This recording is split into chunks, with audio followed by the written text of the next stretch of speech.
This is Cold Start. So imagine this. You put together a racing series that takes the best drivers in the world. You put them on equal footing in the same kind of cars. You have them do a series of races to determine who's truly the best driver in the world. Well, they did this. I was going to say, that sounds like a great idea. Why don't we have more of this? We need more of this. Well, it was called the International Race of Champions, or as most people know it, IROC. And back in the 70s, they started this series where they would pick the 12 best drivers from across disciplines. They would pick Formula One, NASCAR, IndyCar, SCCA road racing, and people would compete on an equal playing field. That's the thing we say we always want. And when there's different cars, they're not running at spec. I always say, God, it's so hard to tell, as Lewis Hamilton seems great, but he had a really good car, like how much of that is who or what. But they had this series and it ran for 30 years and it went away. This seems like a very timely conversation because I know in the motorsport realm within news and since the Indy 500, there was this big battle between NASCAR driver Kyle Larson and Max Verstappen. Obviously, we all know who Max Verstappen is, but Kyle claimed that he could beat Max Verstappen in a NASCAR Cup car. And so it's this fun conversation of all these different drivers from all these different disciplines, whether it's open wheel, high downforce, NASCAR, big heavy vehicles, IMSA, prototypes, GT racing, all these different walks of life. I think it is a fun conversation of who would be the fastest, and having a series like that is such a cool thing. So it started back in the 70s? Yeah, so it was in 1973, and it was founded by an interesting combination of people. Roger Penske, who's of course got his name all over everything in racing all over the place, so he's not so surprising. But there's this guy named Mike Phelps, who was a TV producer, so that was the way they got this thing to be popular. They got it on network TV coverage back when there were only a couple TV networks. And Les Richter, who was an ex-pro American football player, of all things, helped with promotion. They started this series in 1973, and it was formed as, I guess you'd call it, a championship of champions, right? They took the top names from all these different series to go together, and they had, the first year was in 1973, and they ran a 4-race competition to see who was the best. And it's so throwback now when you watch it to see this thing from 73. I mean, geez, that's almost as old as me. Oh, I'm dating myself. But put all these drivers in the same kind of car, and the whole timeliness of it, that was the thing, like watching the old footage of it, the TV commentary of it. You had Jackie Stewart and Keith Jackson doing commentary, and it was like that sideburns era where it was like, you can't believe the sideburns on these people watching. Who's got the thicker mutton chops? There was an interview between Jackie Stewart and Emerson Fittipaldi, and you just got to see the picture. You should go Google for it right now, and it's just the mutton chops of all time, the championship of mutton chops, as well as the rest. But it's one of those things that's been held in such high regard because the cars were so cool and iconic, and we'll talk more about that. But the people who raced in it really truly believed that this was a way to evaluate what you were saying. NASCAR or F1 or IndyCar or WEC, or pick your favorite platform. Who's the best? Well, how do you know if they're not competing together on equal footing? Well, this put them together. So it's such a cool thing. And they put the first series together, the first season. And some of this, that throwback quality, is because some of those tracks don't even exist anymore. And in the first year they raced this, there were 4 races, 3 of which were at Riverside in SoCal, which doesn't exist anymore. It was a super cool road course. And one of the neat things about it was, every one of these series seemed like they raced at Riverside. So it was familiar to everybody. And then their 4th race of the season, I think their final, was at Daytona. So it was a combination of road courses plus an oval, and they had a standard platform for the car. They picked the 1973 Porsche Carrera RSR 3-liter, which was a super cool looking car and really iconic, and a lot of resto mods you see these days that have the big boxy looking radiator on the front. That's all throwback to this IROC era. And I think another big identifier for IROC and its series is each one of the cars was painted a different color.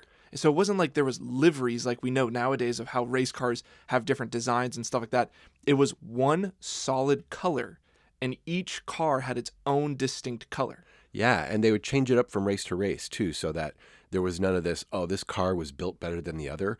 All the cars were built by the same fabricator, so they were on equal playing field, and they would change them up. So there was no question like, oh, the blue car was stronger than the red car, was better than the yellow car. No, they would move around, and a few of them are really iconic. Like I remember the really like that bright blue Unser car when Al Unser was running. I remember that there's this poster of all the IROC cars and their colors of the 1973-74 season, where it was just this tiling of all these Porsches in the different colors, like the rainbow. And it had the name of the driver on the door on each one. It's just so super cool and iconic, and really made it easy to pick them out. You know, you just knew which driver was in which car. You're like, oh, that blue one is Al Unser. You look on the track and it's obvious the blue car who that is. And okay, it changed from race to race, but to your point, there wasn't obvious advertising or liveries for a team. They were all part of the series. That was the team that they were all part of together. What I think is also interesting is like when you bring up IROC, different people will go to a different car of a different generation. Like for me, growing up, and maybe we're jumping ahead here, but growing up when I watched IROC, because when I was little, it was still on TV and it was still running.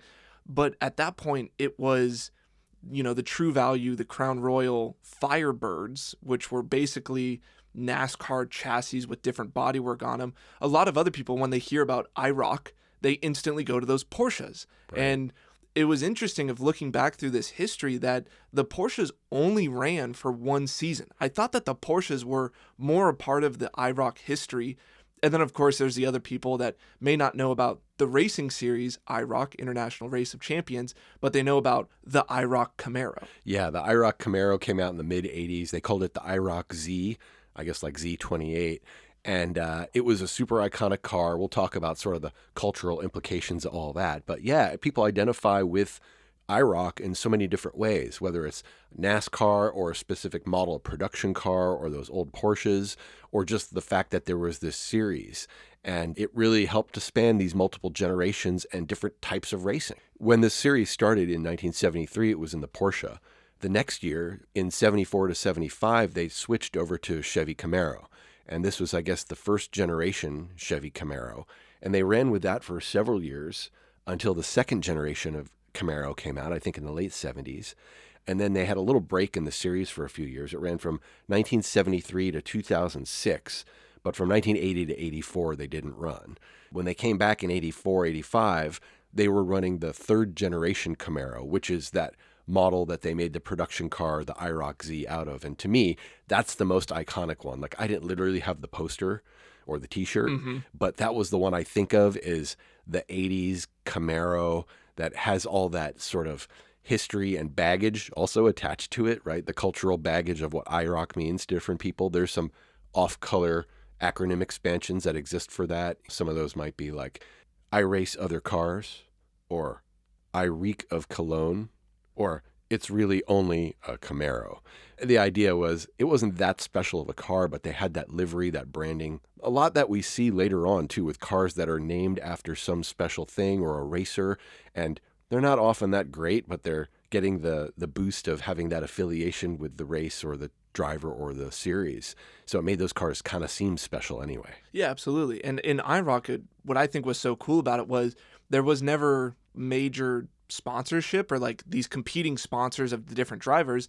It was kind of the manufacturer going in, and Chevrolet really used the IROC series to promote the Camaro, and through the 70s as well as the 80s, and even using that IROC nomenclature to sell vehicles on the street.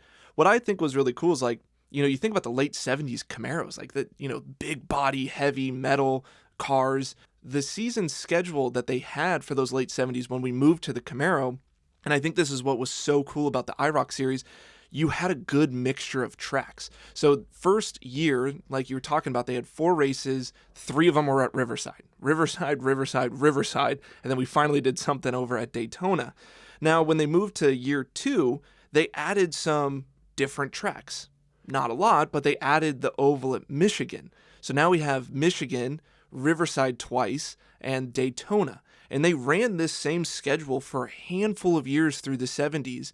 And so it's kind of cool, and that's why I've always liked IROC, is it's a mixture of oval racing as well as road course racing, because, I think there's that element of IndyCar, NASCAR running on ovals, which is so interesting and fascinating. And if you are truly the best racer in the world, you can race on an oval, you can race on a road course, and they even introduced a airport course for a handful of years as well. So the season schedule was pretty diverse for the longest time through the 70s and the 80s. Yeah, and after the Camaro went away, they switched over to the Dodge platform.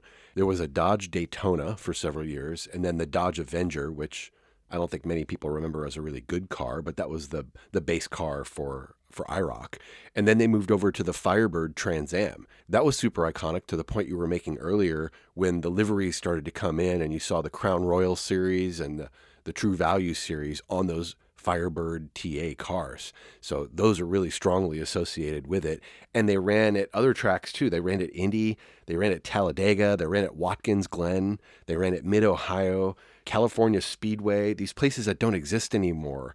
So there's a lot of cool history in watching these races at places that, racetracks that are long gone, unfortunately, but the racing was so good and kind of reminds us of this whole era, the cars, the time in history and where we were, these places that were there once. And so many people have such great memories of those spots that don't exist anymore. It's kind of funny that IROC in its creation and its continuation for 30 seasons, it was always in America. It was always in North America. Yeah. And talking about that calendar once again of, you mainly had 4 races. And yeah, I think they ran 5 a couple of years. And I think those ones was there was different qualifiers. So the IndyCar drivers would qualify, then the USAC people would qualify, the NASCAR drivers would qualify, then others, or the road course people. And then there was a final race on an oval and a final race on a road course. So they kind of try to keep it a little bit more divided of who's the champ of the ovals, who's the champ of the road courses.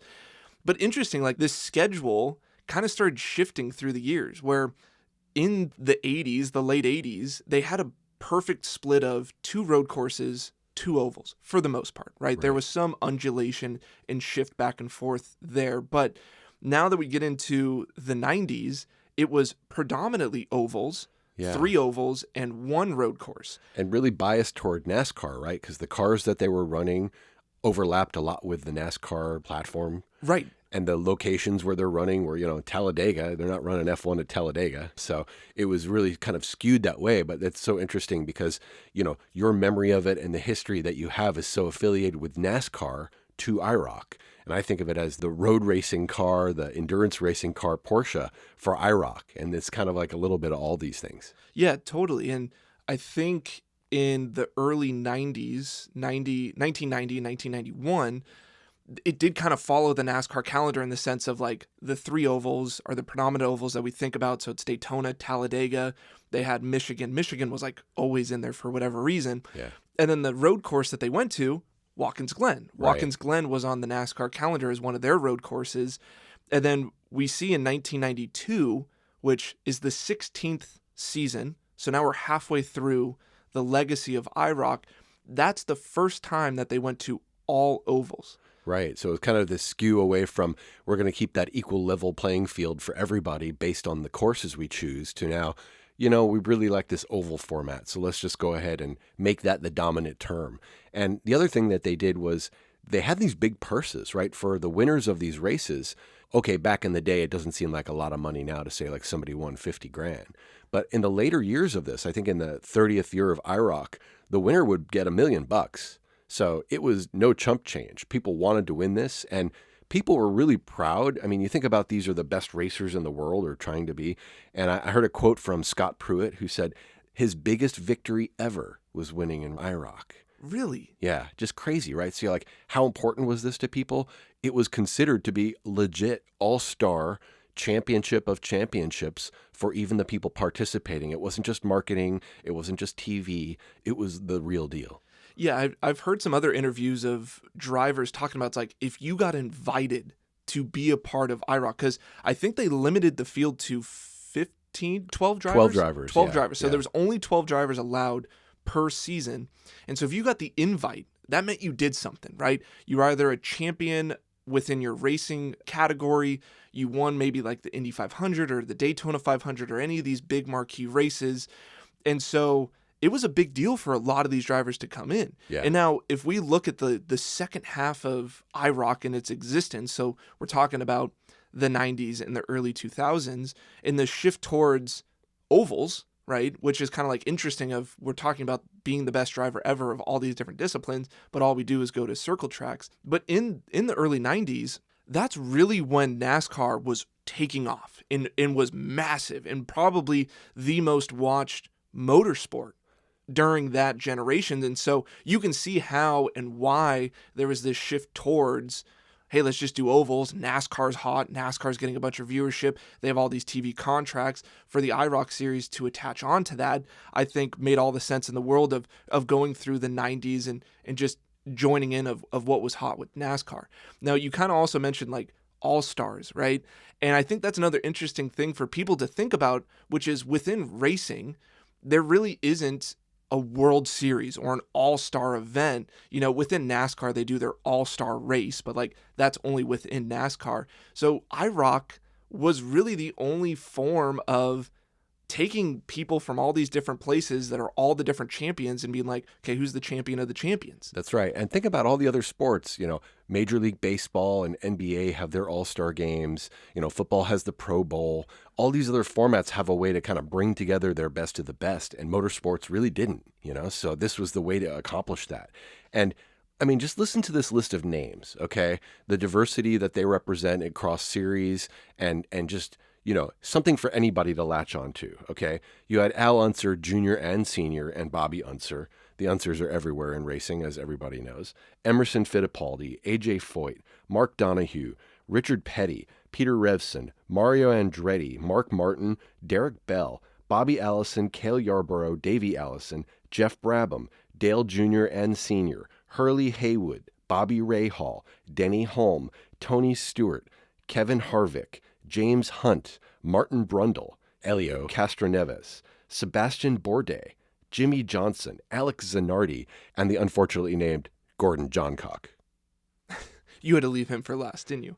I mean, it speaks for itself. But I mean, like, that's a fat list, right? Like, those are iconic names. Even if you're not super into motorsports, I'm sure you could recognize a handful of names off that list. Now, imagine as a fan tuning in, whether it was TV or being able to go to one of these races in person. That's cool, right? Like, I can stand shoulder to shoulder with an F1 fan, an IndyCar fan. They have their driver to root for. I'm a NASCAR person. I got my driver to root for.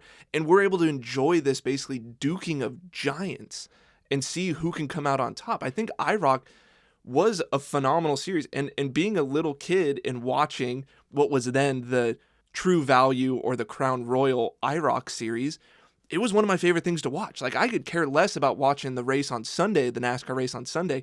I loved watching the IROC race. Maybe it was because all the cars were colorfully painted and it was kind of like Easter eggs out there. And as a child, it's a lot easier to consume just colors and it looks cool. But it was fun to watch. And it was like these names and, learning about F1 and Grand Am and all these other races that were a part of this single make series. It was just a cool thing to witness. Yeah, it's really was something for everybody to latch onto, kind of for your point, and to bring it a little closer to home, right? The first year, the 73 to 74 series in the Porsche RSR IROC cars, Mark Donohue was the winner. And of course, Mark Donohue begat David Donohue, who was the first person to come and say congratulations to you when you climb Pikes Peak. Yeah. Once again, that was a very, very humbling experience to have a Donohue engage with me in any sort of way in the motorsport realm. And if you haven't listened to it, you got to listen to the story where Our Checkered Past, where Sylas takes on Pikes Peak, and our Pikes Peak special, that race completed in June. Go back and listen to that. That's a really special one. And then later on, we had winners like Dale Earnhardt Sr., Al Unser Jr., kind of covering all the generations here, and Mark Martin. Mark Martin winds up being the winningest IROC driver of all time, which is pretty cool. And you can imagine, put that trophy up on your wall. Yeah, no, absolutely. I mean, I loved Mark Martin when I was growing up in the NASCAR realm, watching races on Sunday. Now, what's interesting is IROC, as it's in that form, the International Race of Champions, started back in the 70s, and it had 30 seasons, exactly 30 seasons. So IROC 30 took place in 2006. Right. And that was their final season of IROC. That's when it was the Crown Royal Pontiac Firebirds, which, if you don't know what those cars looked like, they're pretty sick. They look like NASCAR chassis with a Pontiac Firebird body on it, this super cool like horizontal wing that came off of it with these like gurney flaps that are all Lexan and clear. Can you tell that those were my favorite IROC cars? But again, spanning the generations, right? I remember IROC from the poster. I didn't literally have the poster, but that being the iconic Camaro. And I remember t-shirts people would wear where it says, I rock and roll. And it was so 80s. It looked like something just right out of the 80s. And then later in the 90s and the 2000s, when NASCAR became dominant, Days of Thunder kind of era, that's what we're talking about, where we got up to the point in 2006 where the 30th series of IROC happened. And we had been running only at ovals for several years, right, in this dominant era of NASCAR, except in 2006. Yeah, the 30th running, the third race out of 4, they threw it back to the original season. So when they went to Daytona, they did do the Daytona Oval early in the season, and then they went back to Daytona and did the Daytona Road Course, which I think was the first time that they had done a road course since the late 80s or the early 90s, and it was the first time that they went back to the Daytona Road Course since the 70s, since the Porsches at the very first year. And so it's kind of interesting of like this really cool series where, I mean, we're hyping it up. I get excited talking about IROC because it's just such a cool concept, and all of the footage and the videos and looking back of the old races that were televised, it just kind of gets you excited. But it ended in 2006, and whether that was because the money dried up or they couldn't find a sponsor, obviously the last years there was True Value was writing a big check, Crown Royal was writing a big check to be able to put on this series. Because think about it, if you want to get the champions of champions to come out to your event, you got to have a big purse, right? Absolutely. You got to give them an incentive to come out and race, especially if they're taking time off of their main series to come out and race in these cars. And so 2006 was the final year, and that's kind of where the story of IROC ends. Yeah, well, I think it's for a couple of reasons. Definitely for that reason that it did become sort of NASCAR biased, if you will. It was no longer such an equal playing field. So the incentives for the racers from the other series to show up and race a car the other people know backward and forward at tracks that maybe they don't know as well was lower. I think you also had this case where, as sponsorship became a bigger deal, manufacturers didn't want their racers, right? You had people that were identifying with a particular platform, right? Where Dale Jr. with the Chevy and Tony Stewart with the Chevy, right? With the Monte Carlos. They didn't want their racers to be out there winning on some other platform. That's true. Right. So it didn't work well for those sponsors. Well, on that note, it's interesting. If you look at the last years, starting in 2003, they no longer had the nomenclature of Pontiac Firebird on the IROC cars.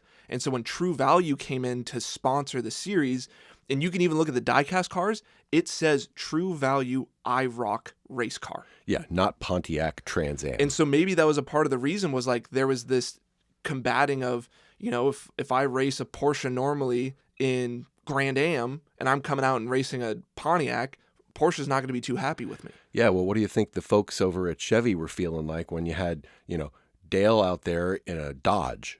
Well, yeah, absolutely. Yeah, there would be a conflict of interest there. And so I could definitely see that being a part of it. I think there's also this sense that over time, people became more sensitive this way at the series level, at the team level. Teams didn't want their drivers getting hurt doing some kind of extracurricular thing, right? Oh, like yeah. if you're IndyCar, you don't want to see your star driver taken out in a crash in some unrelated series, even though it's held in high regard by all these other people. It undermines your value of your brand and your series. So I think these factors all together, and then probably money too, cause this thing just to kind of dry up. And I think it's left a real empty space in the racing world. I would love to see an IROC type series come back into play. Now, these old vintage cars, they still exist, right? The Porsches, the Camaros, the Firebirds, some of the Dodges maybe not so much, but they go for bank. Yeah. Well, I mean, especially if they have a real famous last name on their door, a lot of people are going to want that car. And what's cool is like these cars are still out and about, and there's still Ray Everham, who was the crew chief for Jeff Gordon in NASCAR.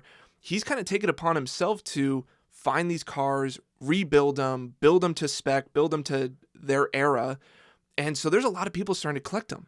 Yeah, and Ray Everham and Rob Kaufman together have been buying up these cars, and just this last year purchased the rights to IROC, the name, the series, all of the intellectual property. So you know something cool is brewing there, right? And I've had the fortune to be on track with Rob Kaufman, who's a super nice guy and can wheel a car pretty well too. You know who else just bought an IROC Camaro? No.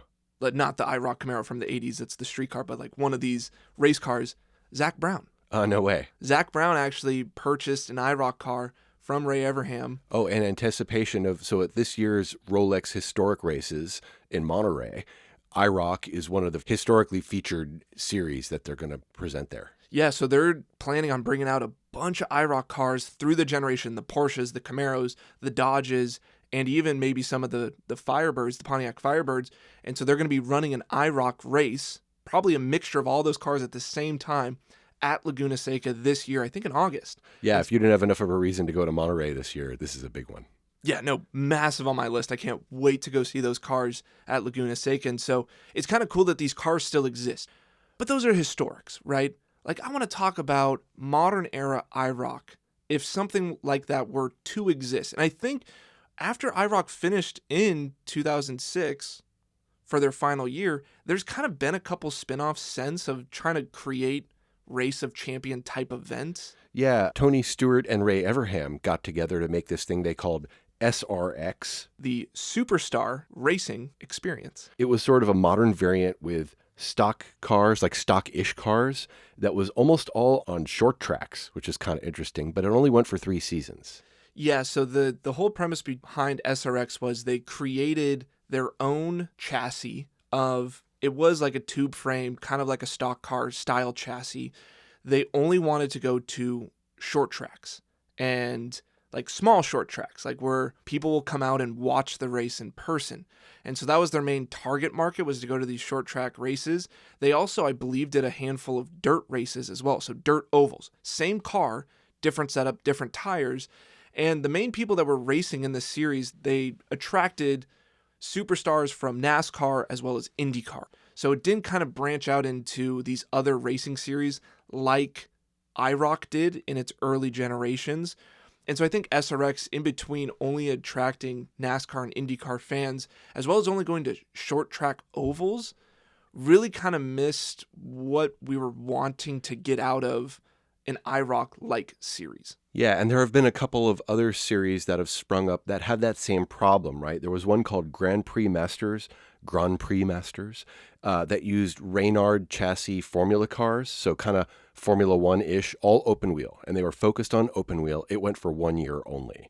There was another one called Fast Masters, another one of these 1 seasons only. They ran in, remember the Jaguar XJ220? Oh my God, this is like the best YouTube video you could ever look up, is that race. Because think about it, Jaguar XJ220. Yes, it is that supercar from, I think it was the 90s, Yeah. right? Like this hypercar from the 90s that kind of was a terrible car, didn't sell really well. So Jaguar was like, here, have these, I think they gave them like 20 of these cars to be like, yeah, go promote them. And that racing was, it was supposed to be, one night was going to be on an oval, and it was this weird, like, small oval that no one's ever heard of, really. It's not like a well-known oval. And there was also a road course configuration at this track as well. And so the plan was is they were going to run an oval race one night and then the road course race another night.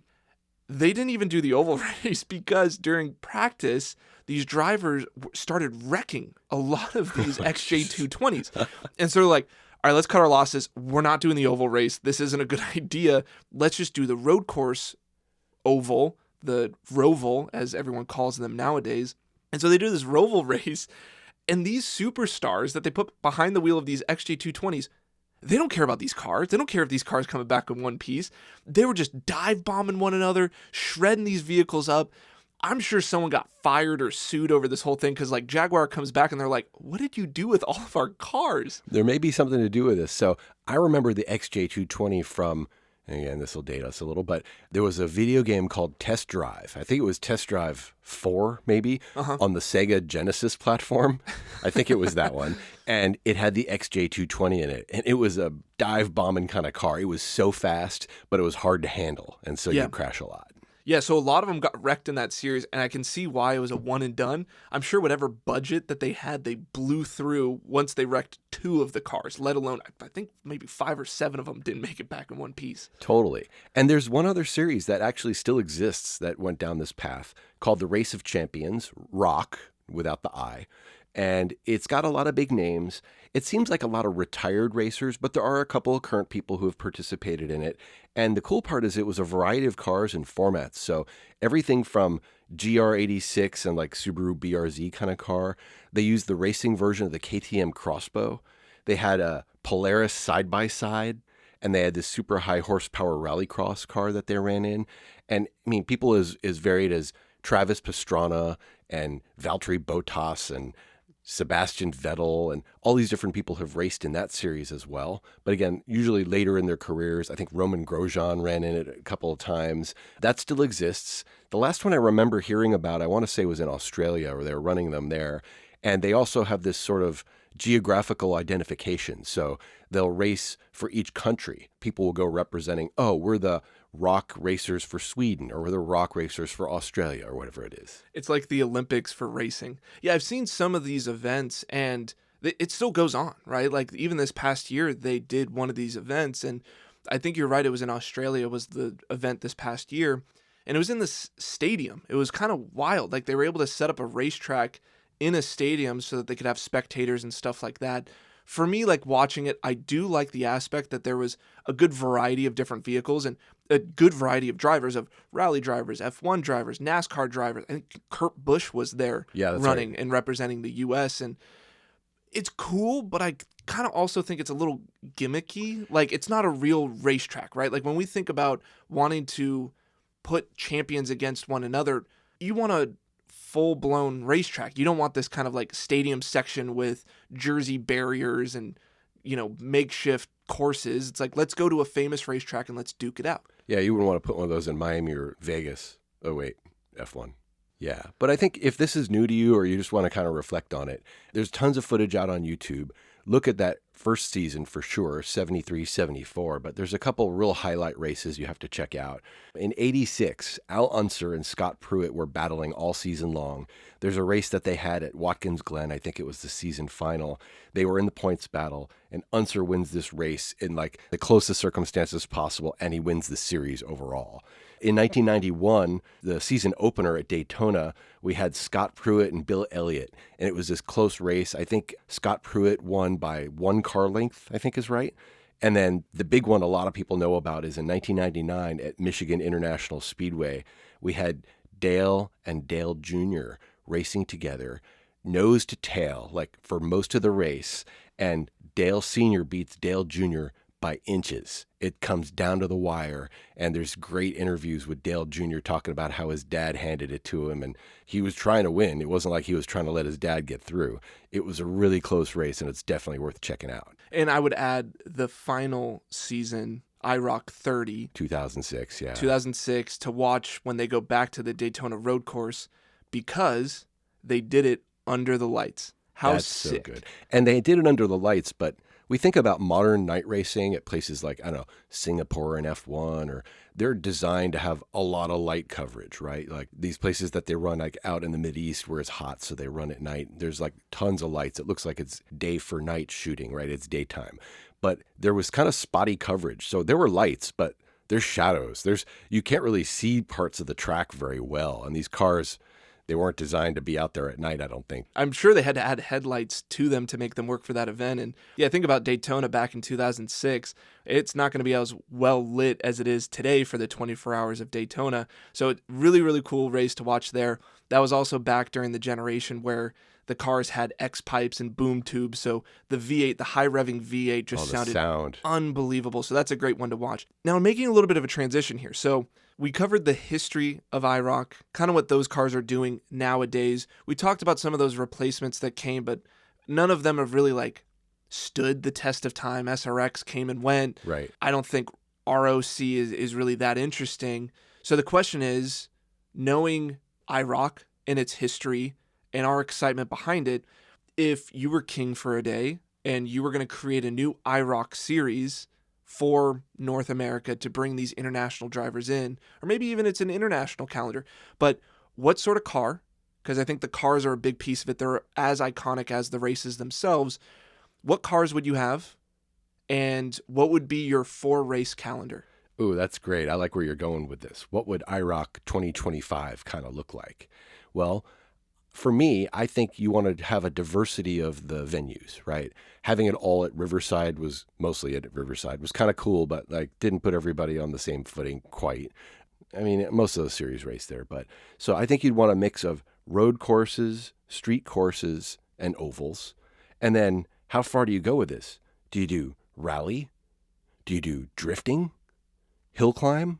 Drag racing? I don't know. I think you go down a pretty deep rabbit hole, and I think that's what Race of Champions is kind of trying to do, where it's like this mixture of all these different vehicles. Yeah. And so, yeah, it's tough. Yeah, do you two-wheeled vehicles? You know, that's racing, but I think that's its own thing, right? I would stay on a four-wheeled vehicle here personally. And then, so what car is it? Now, do you take a current car from any of the big series? Do you get out there in a Formula One car?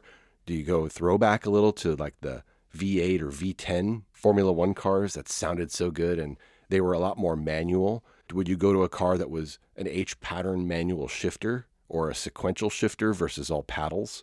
Modern IndyCar. Now, the modern IndyCar Dallara is closer to spec than F1 is, so maybe we're getting down a path there. What about hypercars and prototypes? The current generation of what they used to call LMP1 cars are faster than Formula One cars, right? The fastest track record ever at the Nürburgring was in the Porsche 919 Evo. It wasn't in a Formula One car. So that's interesting to me. And as somebody who likes to drive prototype cars, that's a soft spot for me. I think the Porsche 919 would be an amazing platform because it's so fast, and just getting all those different drivers in a car like that.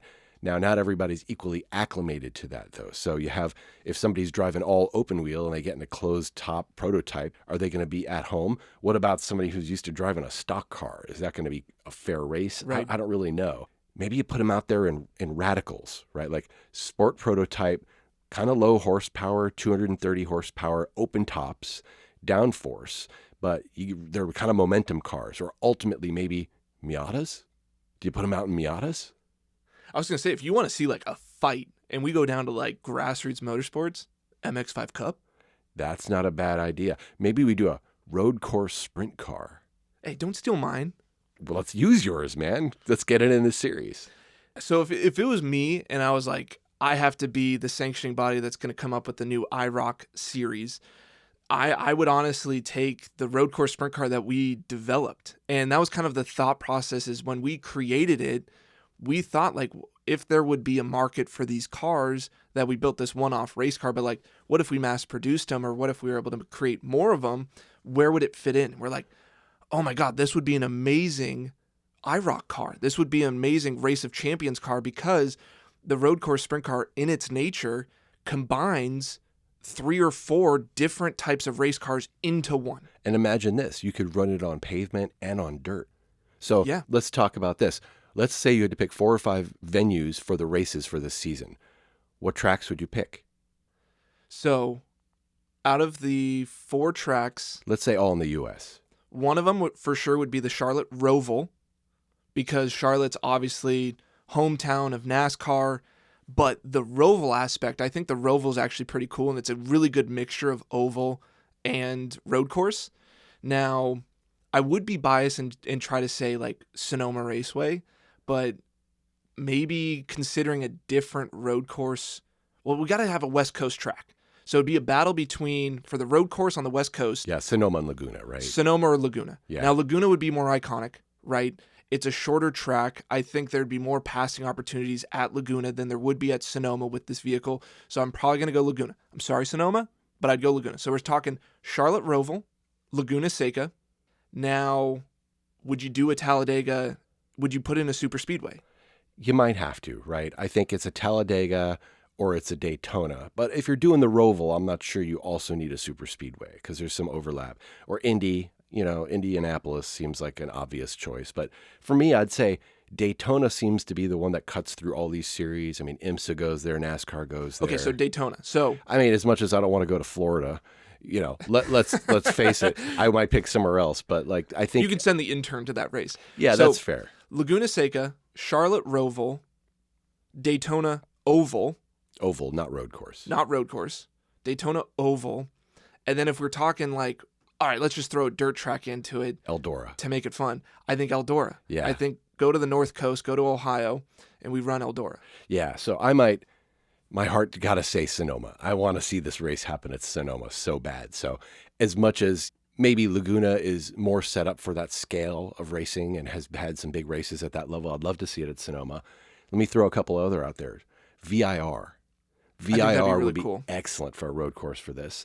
And another one, because it cuts across different series, COTA. Oh, yeah, that'd be a really good one. Right, because it has a little bit of everything. Uh-huh. It's a long track, and there's a lot of knowledge of that across series as well. How about a street course? I think I'd pick Long Beach. But Long Beach for a street course, absolutely. I would agree with you. yeah, so I think some combination of these ones that we're talking about would make the perfect IROC 2025 calendar. Yeah, no, absolutely. I think like it'd be such an interesting thing. And to talk about the road course sprint car a little bit more of like this combination of different vehicles where we took something that comes from the USAC world, which is a sprint car, right? That's Right. the seating position, the geometry. A lot of the componentry is from USAC. The motor we took was from Trans Am, which is from the road racing side of stuff. A lot of the componentry of like a solid rear end and the characteristics of how that vehicle's handles is like an older generation NASCAR, right? Right. Super simplistic, naturally aspirated power, roast the tires, Fixed axles. a little bit of a handful, Yeah. right? And then the aero work on it, which would come from USAC with the big wings and stuff like that. But now we're giving the car a little more of an aero characteristic, which is kind of IndyCar. And the road course sprint car that we built, the rear pods are from an IndyCar. So like the bodywork combines a lot of different things. The motor comes from a different place. So there is like this mixture where like the guys that run open wheel aero cars will have a little bit to bring to the table. The NASCAR guys are going to bring a little bit to the table. The, sprint car guys, I think it'd be cool to see them jump behind the wheel. Yeah. Like talking about a guy like Kyle Larson, who he raced IndyCar. He races NASCAR. He raced in sprint cars as well. Someone like that where you think like, oh yeah, this guy, he comes from different walks of life. A Tony Stewart, Yeah. a Jeff Gordon, all these guys that Alex Bowman. I mean, I could start listing more of that they can race so many different things. Yeah, this kind of like double or triple threat type of drivers, right? And you're speaking my language here because the only two current racing competition licenses I have are NHRA and USAC. So I want to bring some of that in here for sure. So let's talk about, you named some names. Who are your 12? I have my list of 12 here. I actually have more than 12, and it was really hard to pick, but maybe we do it collaboratively. So I think you got to go with Max. Whether you like him or you don't, he's at the top of the world right now. He's an amazing driver. I mean, maybe sim racing should be part of this too. Nah, that's its own thing. Get it out of here. Yeah, I agree. Go touch grass. I would put Lewis Hamilton in there for sure. I mean, the winningest Formula One driver of the modern era. I think you got to go Fernando Alonso because he's in F1 still. He's a little bit representing the older generation. Yeah. He's performed really well in other platforms. He's won Le Mans. He's been out there doing that kind of stuff. I think he'd be a really good choice here. If we shift over to IndyCar, I think you got to go Alex Palou. I mean, these days he's so dominant, and he seems like the up-and-comer as much as he's, champion level already. Pato Award. Scott Dixon. Yeah, I mean, Scott Dixon was in old IROC. Yeah, that's right. So I think that'd be a great comeback. Pick him. Kyle Larson, to me, is an absolute must. You know, somebody who's already spanning IndyCar and NASCAR and these other platforms seems like the guy. Then you go over into the endurance racing world, maybe, like a Sebastian Buemi or a Timo Bernhard. Like Timo Bernhard has the Nürburgring record in the Porsche 919 and, dominant in WEC. Close to home, Dane Cameron, somebody who raced for Penske Porsche, who won the LMP2 crown this year. And, of course, friends of ours over here at Cameron Racing at Sonoma. Andre Lauderer, kind of, again, representing the older generation of the endurance cars. There's a bunch of those guys. And I think a crowd favorite would be Robert Kubica.